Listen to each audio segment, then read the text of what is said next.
Hi, and welcome back to Saving Grace Homestead and to my RV kitchen. Super fancy. We are going to be making vanilla extract today. Why would you want to make your own vanilla extract and what goes into it? Stick around because you're about to find out.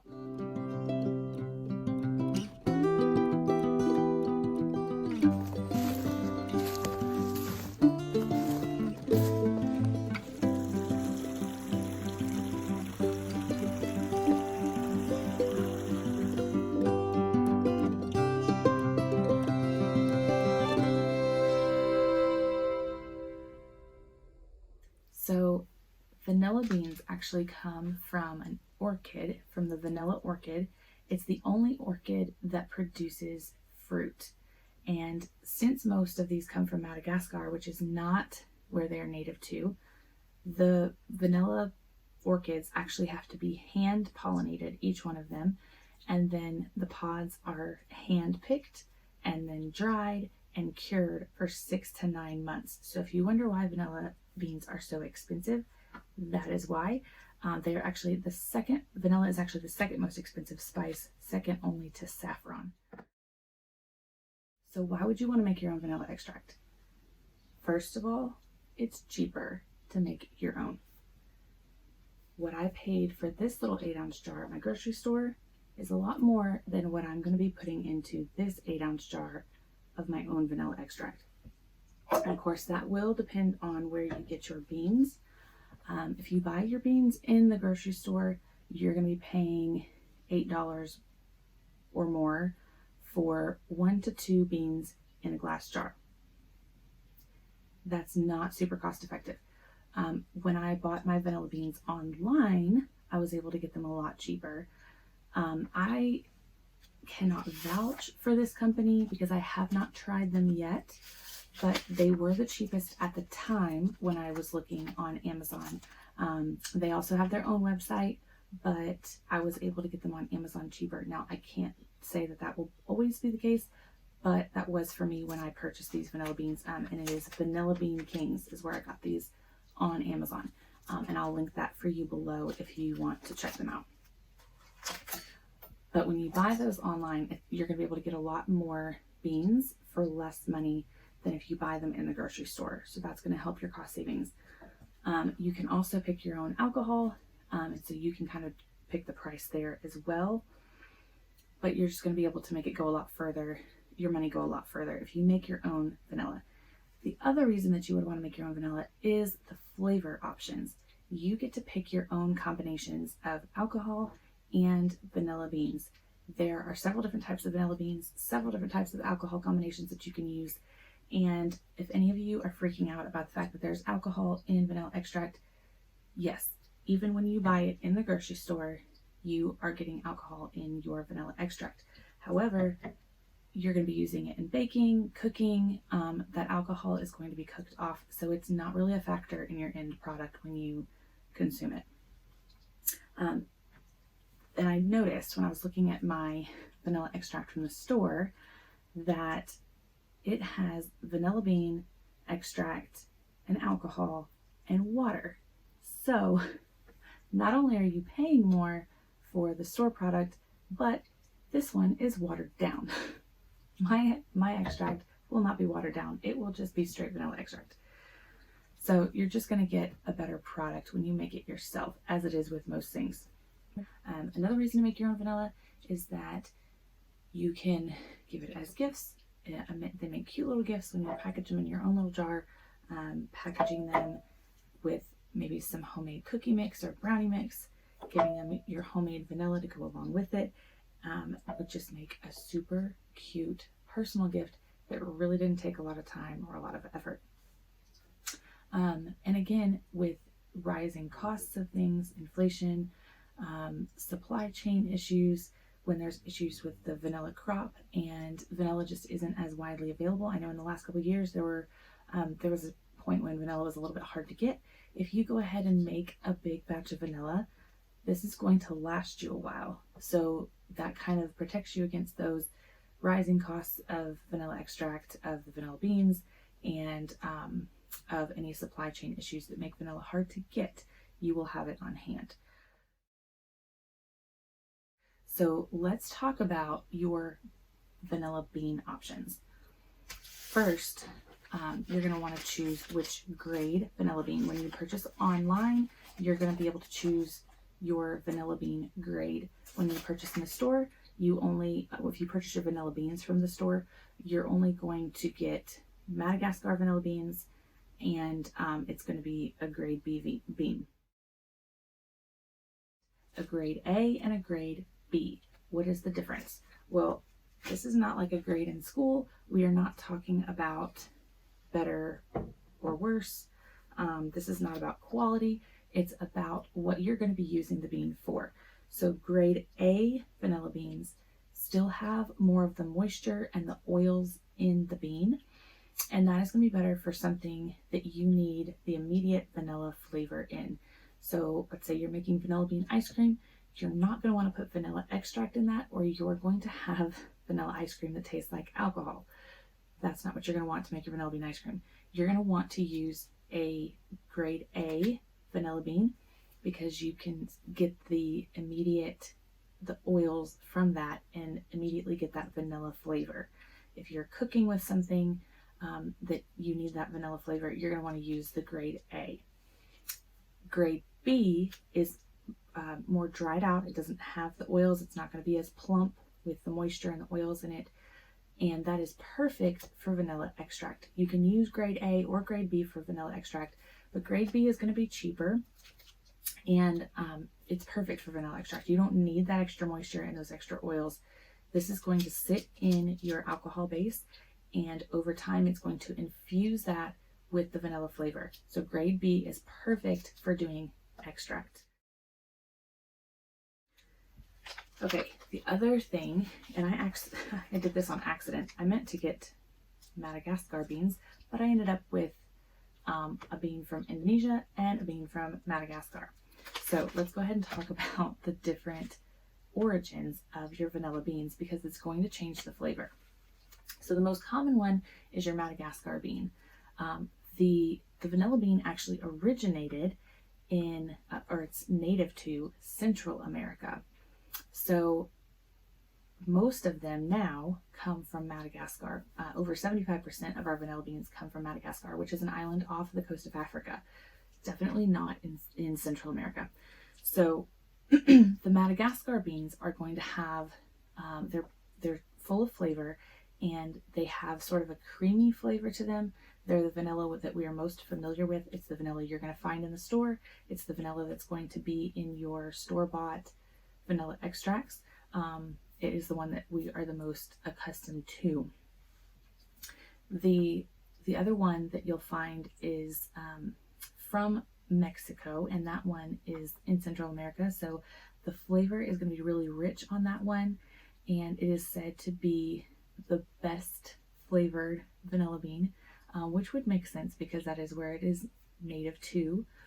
And that one is going to have, it's a thicker bean than the other ones, and it's similar to the Madagascar vanilla, but it has more of a smooth, mellow flavor and has a little bit of a spicy, woody aroma to it that's a little bit different than the Madagascar bean.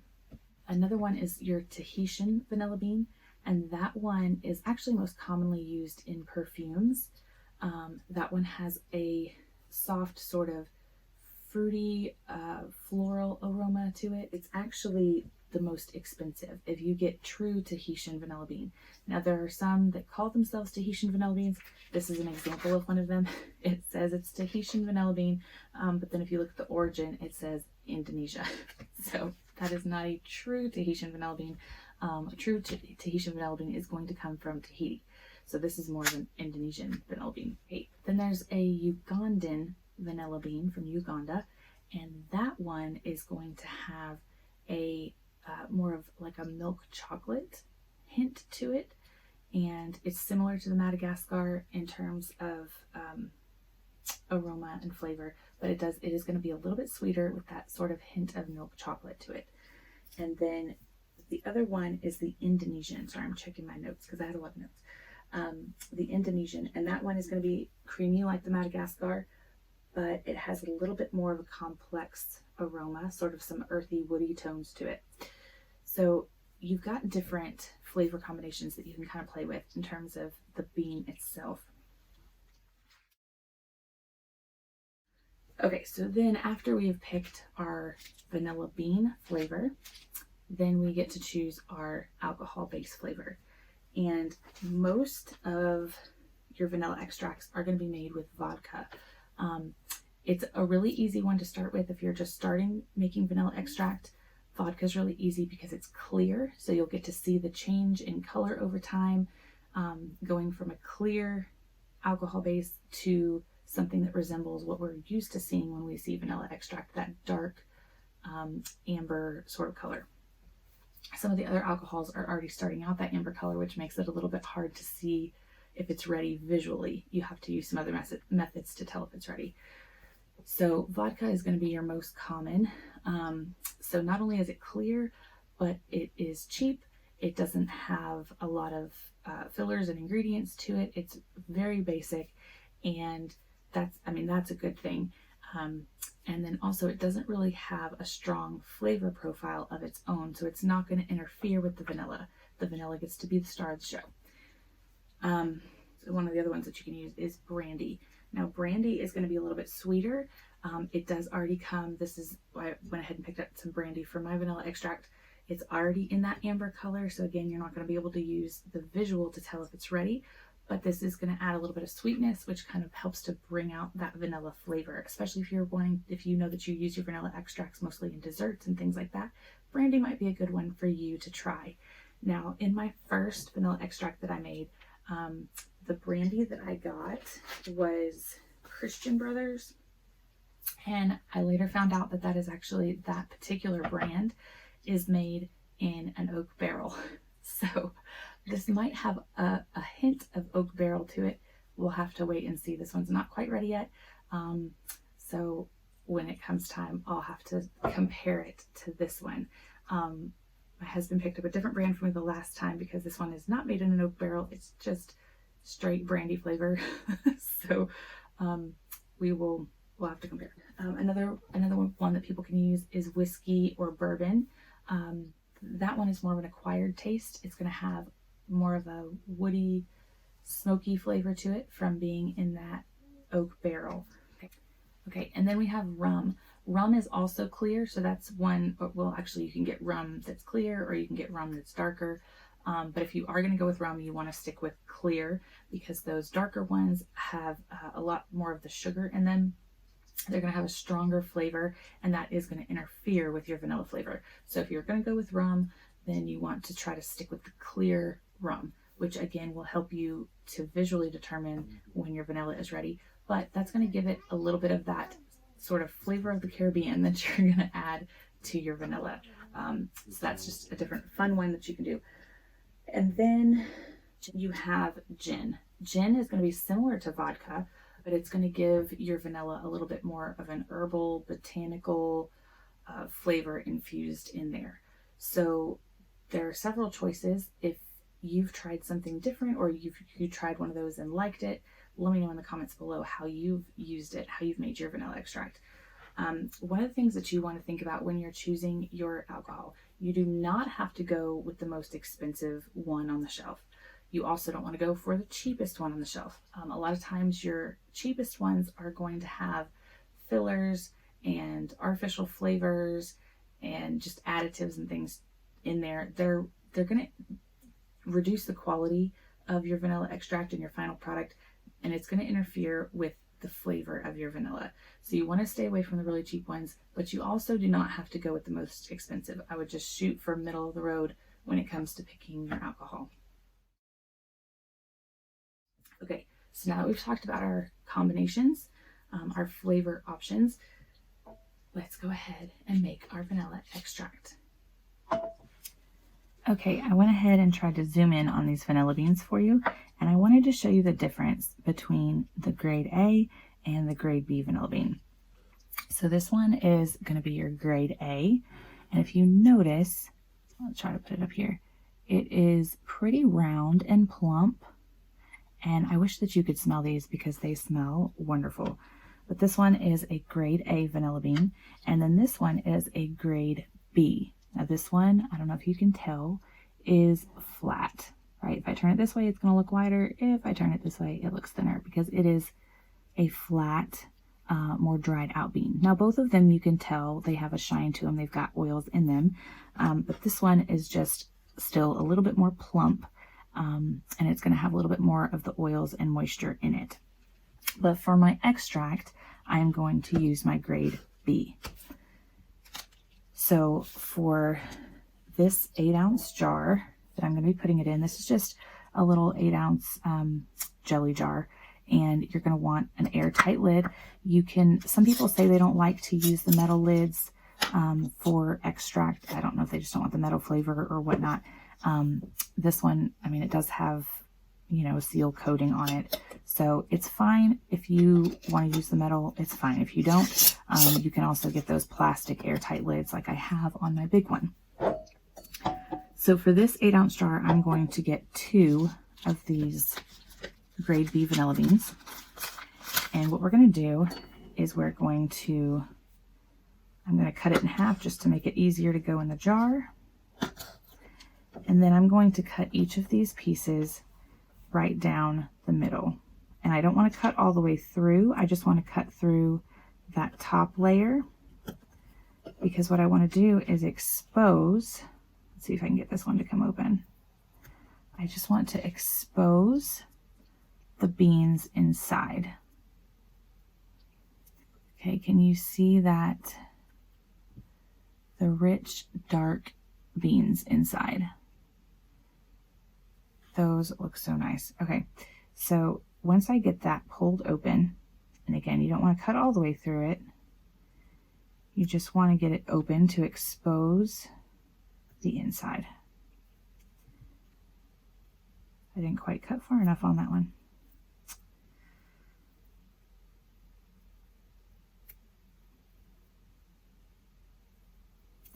All right, so once you have those open and exposed, you can just go ahead and put it straight into your jar.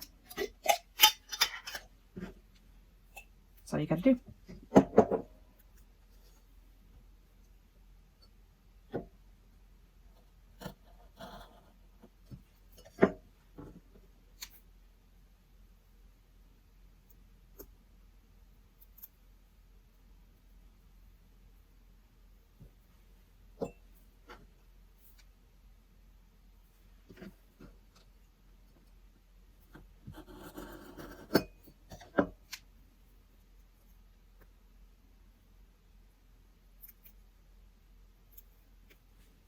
If you do happen to cut all the way through it, it's not the end of the world, but you don't need to.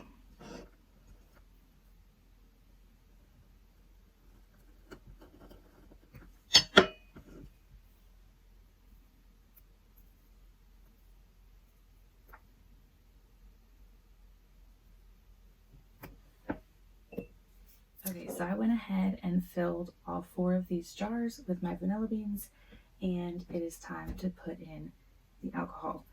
Once you've done this, this is where vanilla extract making is not difficult, but it does require patience. The reason being is that you are not going to make this today and use it tomorrow or next week or next month. You're going to have to wait 4 to 6 months to be able to use this vanilla extract. You want to give it time for the flavors to really infuse in there. The longer you wait, the more rich that flavor is going to be. Now, I have seen people who say that they wait 1.5 years to 2 years to use their vanilla extract. Personally, I am not that patient. I think that's a little bit excessive. But that person did use less vanilla beans in their jar as well. So obviously, the more vanilla beans that you put in, the shorter time it's going to take to infuse that rich vanilla flavor. But you also want to balance time with the amount of money that you're putting into it. The more vanilla beans you use in there, the more money you're putting into your vanilla extract. So if you can have a little bit of patience, wait 6 months, it will do the trick. Now, I still have almost a full bottle of this that I bought from the store, and so that is going to I'll have no problem with that lasting me long enough to wait for my first batch of vanilla extract to be ready. This I made back in October, so I've got 3 months to go. And to be honest with you, I will probably not even be done with this by the time this is ready. So this is going to have plenty of time to sit and infuse those flavors, but I am looking forward to trying it when it's time. When you seal these up, sounds like I'm pouring a drink. My husband has threatened to drink my vanilla extract.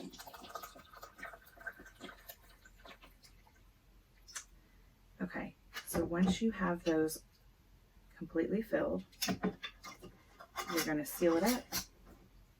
And then for 2 weeks, you're going to leave this in a place where you can see it, where it is on your mind and you don't forget about it. Because for 2 weeks, you are going to daily come by and shake it up. You want to get all of the alcohol into the vanilla bean pod. You want the contents of the pod to come out and to really infuse into the alcohol. So you're just going to shake it once a day for 2 weeks, set it back down. After that, you're going to want to come, you can put it somewhere cool, dry, and just shake it once a week or so. I have stuck mine under the couch, and so I don't even shake it once a week. But every once in a while when I get under there, I'll just grab them, give them a good shake, and send them back down. And that's really all you need to do. But you can see, I don't know if you can see this or not, the color of this one that I just poured. And again, these are both brandy. They were a different brand, but they're both brandy. And the color of this one that, I'm putting my hand behind it, that I did back in October. So already the color is a little bit different. It is not ready yet, but that color is changing and I'm starting to see that infuse. But it would be easier if you used vodka or rum, then you would be able to see that change a lot better than if you're using brandy or whiskey or bourbon. Okay, so there are my vanilla extracts. I'm going to shake them once a day for 2 weeks. And in about 6 months, those will be great gifts for somebody or great to store in your pantry to keep a stock of. If you just happen to have extra vanilla beans lying around, there are some fun little did you know about vanilla beans. So you can actually take a unopened vanilla bean, a whole vanilla bean, stick it under the seat of your car, and it will help your car smell wonderful and get rid of the dirty, musty smells that we can get in our car. So if you just have an extra vanilla bean that you're not going to use, that might be a trick for you.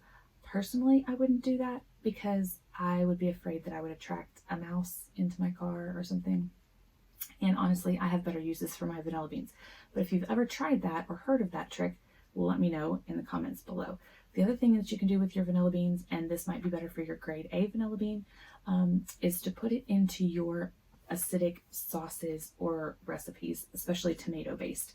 So if you're making ketchup or a tomato sauce and you put a little bit of vanilla in there, that is going to sweeten it up a little bit without the use of sugar. If you're like me, I've been trying to cut out sugar from our diet, and so maybe when we get our tomato crop in this year, I might make some of our own ketchup and try a little bit of vanilla in and try one without and see how that goes. I'll have to come back and let you know. It also may help with the acidity a little bit as well. And then adding a few drops of vanilla extract to your paint. If you are getting ready to paint a room, you know that the smell is awful, the fumes coming off that paint. And so if you add a few drops of vanilla extract into your paint, it will also reduce that awful aroma. Okay, now once you have waited your 4 to 6 months on your vanilla and you're finally ready to taste it, especially if you have used different vanilla beans or you made 2 different extracts with different alcohol and you want to compare and taste test your vanilla, what is the best way to do that? I would not recommend sipping it right out of the container. And if you use it in your dish, then you may not be able to detect those subtle differences. So you're going to want to grab some plain yogurt, just plain yogurt, no sugar, no flavor. Put put a little bit of your vanilla extract in there to taste test it. That is going to give you the best way to really be able to taste those differences in your alcohol flavoring or in your vanilla bean flavoring. I love to make our own vanilla yogurt anyway. Again, cutting out that sugar. We don't need the sugar that they put into vanilla flavored yogurt, or the fake flavoring, all the natural flavors, artificial flavors, all those things that they put in yogurt. It's completely unnecessary when you can make vanilla yogurt at home. Super easy. So I like to just put some vanilla extract in plain Greek yogurt anyway and sweeten it with a little bit of honey. And that way I've cut out the sugar, the processed sugar, and all those other additives that are just not needed. And it makes a wonderful vanilla yogurt. Oh, and another thing I almost forgot to mention was that when you are finished with your vanilla extract, when it is complete and you know it's ready to use, you can actually take the vanilla beans out of here and reuse them 2 or 3 more times to make more vanilla extract. So that's another nice cost saving factor when it comes to making your own vanilla extract, is that the vanilla beans that you initially invested in, you can actually use those a few different times to make more batches of vanilla extract. So that is something you miss out on when you're buying your store-bought vanilla extract. You don't get to reuse the beans. So the money that you spent gets to go a little bit further when you make your own.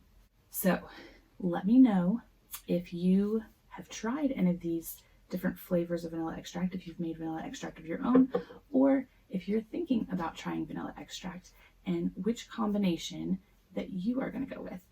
If you have any questions, let me know in the comments below, and I will talk to you later.